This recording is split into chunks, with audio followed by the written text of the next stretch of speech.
How's it going? Few days back I was in Sosselberg to register for land in local municipal offices in the township Zamdela.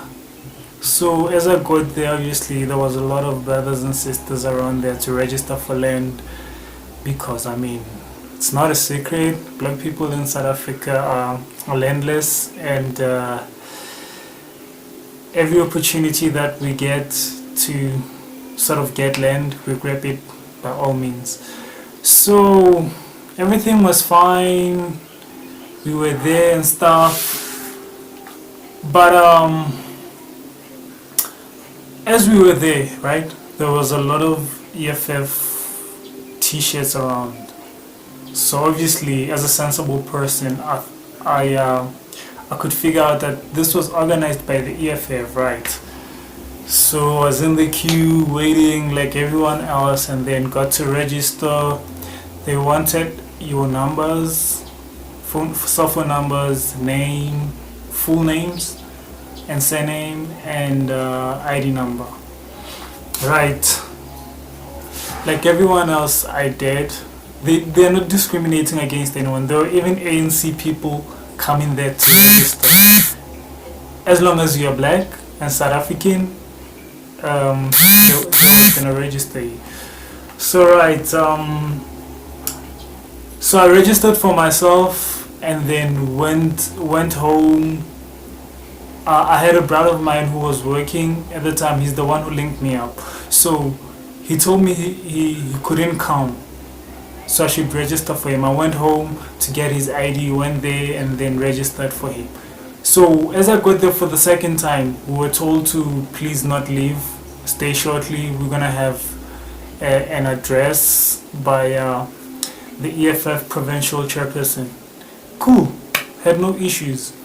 I stayed there. So what caught my attention, and the reason why I'm making this video, as this guy was giving a keynote address, he made a very important reference. He said, oh, by the way, the EFF is fighting battles there. There's actually a location that they won against a municipality. So basically, when I get the background of the story, is that the municipality was supposed to give people land, but before then, the municipality was supposed to, put in the sewer system, the water system, and all of those things, but they didn't. So the EFF hijacked the process and went on and gave people land.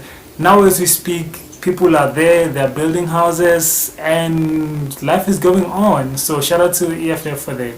By the way, I'm not an EFF member, but I'm a Pan-Africanist, and I recognize every black progress by black people, and I appreciate it. So yeah, man, back to the story. As we were there, the EFF guy gave a keynote speech, and then he made reference to Sofasonke Mpanza. He said, James Sofasonke did in 1944 in Soweto, we're gonna do the same thing. I'm like, who's this James Sofasonke guy? Who's this guy talking about? And then also, as he went on, he said, James, the same guy who founded Orlando Pirates. I'm like, whoa, what now? I'm a huge soccer fan. And then the minute he mentioned Orlando Pirates, I said to myself, how is it that I don't know of this guy, man? I'm 27 and I've never heard of this guy. The only guys I read about are the guys who betrayed us and leaders. Who is this James guy? So apparently, when Orlando Pirates fans say, they're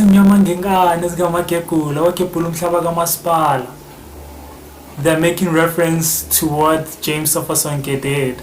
Basically, he organized thousands of Africans who were working in Joburg at the time, and he told them to come and occupy the land of Soweto.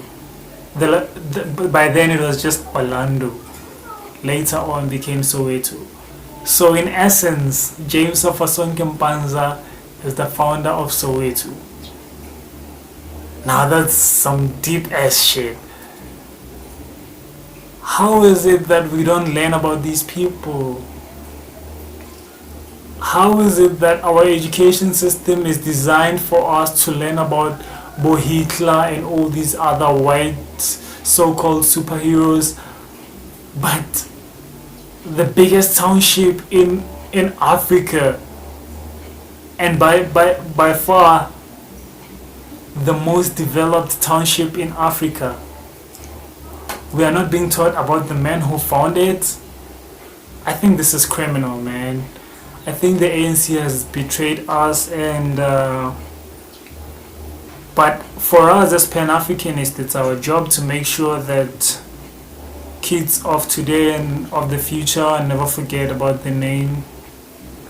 So also I watched this podcast by Andile Mkitama. He was talking about the relationship between football, well, sports and politics. He was talking about how they are intertwined, and there's no football without politics. So as he was making references, here and there about Maradona being a revolutionary, he said Maradona has a sticker, a tattoo of Che Guevara and Fidel Castro. So I guess he was a revolutionary in the Americas. He also made mention of this James guy.